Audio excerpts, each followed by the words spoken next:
Today I'm going to just do a short video on how to do the pegboard. It looks like a very demanding obstacle, but it doesn't have to be if you have the right technique. It's all about counterbalancing. Try and think about if you're up a ladder and wanting to reach out for something to one side.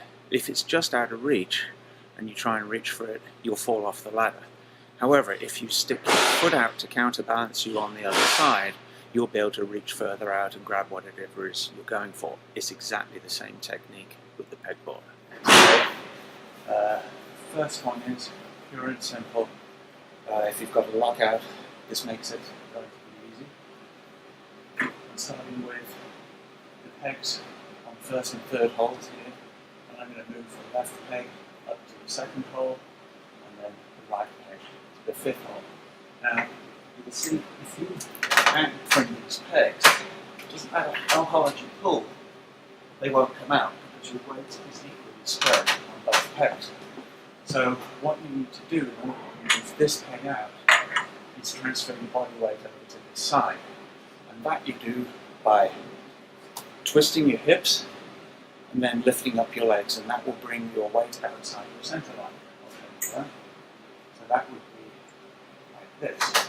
And twisting, I can now move that peg out very easily and move it up to there.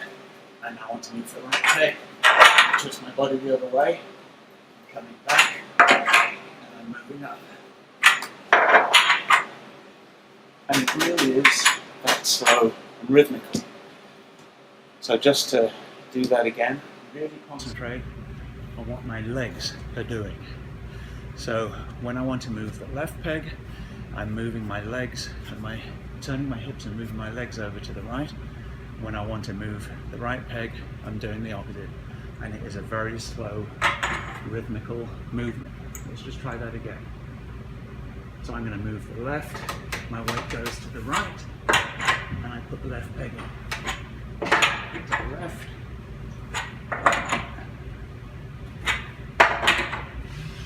And so on. So that's relatively easy if you've got a good lockout, because that gives you lots of room to be able to get the second peg in. But what if you haven't got a lockout? Can you still do it? Well, the answer is yes. You can do this from a dead hang, hanging like that, and then use your shoulder and your lat muscles to really pull up that side, engage everything. That will square up your body, and you'll be able to move the peg like this. So I'm hanging dead hang, getting my weight over, engaging, getting my weight over, engaging, getting my weight over, squaring up, engaging. So even without a lockout, it's still relatively straightforward. Now a slightly more advanced technique that you can use is a crossover. So starting in the same position again, what I'm going to do now, instead of taking the left peg and moving it to the second hole, I'm actually going to move it to the fourth hole, which will then allow me to move the right peg all the way up to this hole up here, which is the 1, 2, 3, 4, 5, 6, 7th hole. And I'm doing that in 2 moves, whereas before I was having to do multiple moves to get there. To do this, it's exactly the same. I'm going to be getting my weight over to the right side to get the left peg out, but then I'm going to reach over, I'm going to turn my body and pull this one out. This does require a lockout to do it. So here we go. I have a lockout, my weight is over on the right side, take the peg out, reach over, twist my body back, pull this one out, engage, and push it in. And then I do the same thing. Reach over, it's really difficult with the camera, and so on.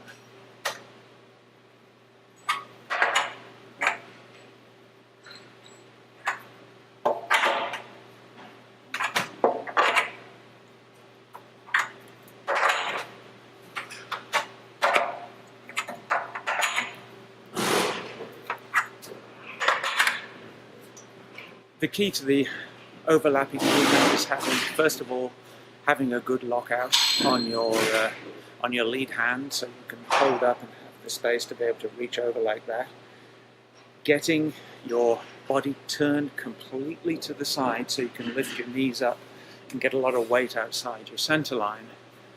And then once you're in that position, being able to turn back so then you can take all your weight, again with a lock on the hand you've just come over the top, and pull out the other hand and reach over. And at that point you turn your hips to the other side and point your legs out on the other side. The further you point your legs out away from where you want to put the peg in, the further you can reach. Now this is a particularly useful technique when it's a pegboard going up like this one, but you can also use it on the flat. Other comments I would say, when you have a pegboard like this with multiple holes, some higher, some lower, if it's going up, or if you're going up, you want to have your backhand in the high holes. That way that squares up your body and you don't have to reach really, really high for the front hand, and you can use the lower holes for your front hand. And conversely, if you're coming down, you want the lead hand in the high holes and the backhand in the low holes to keep your body upright. The other thing is, in terms of getting the weight outside your center line, I find the best way of doing this is to actually turn your hips and then use your core to lift your knees up. That way you've got the maximum amount of weight outside your center line. If you're really good, pick up your knees and then point out your legs as well in a pike, and that will get even more weight outside the center line.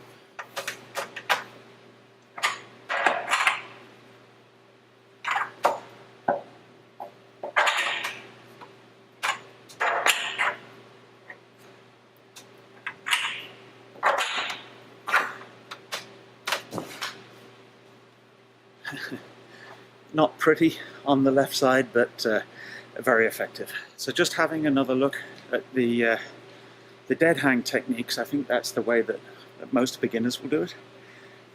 You want to make sure that you're hanging completely straight from your arms, and then when you want to take a peg out, you get your weight over to the other side by turning your hips, lifting your legs.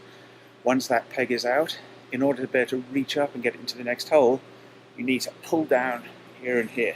So you can actually feel that pulling down and your body squaring up. Let's try that.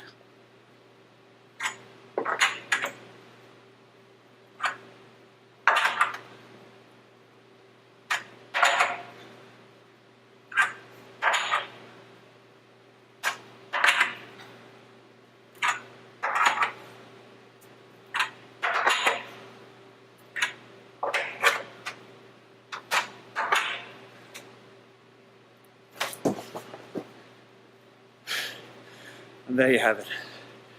It's a little tiring doing it that many times.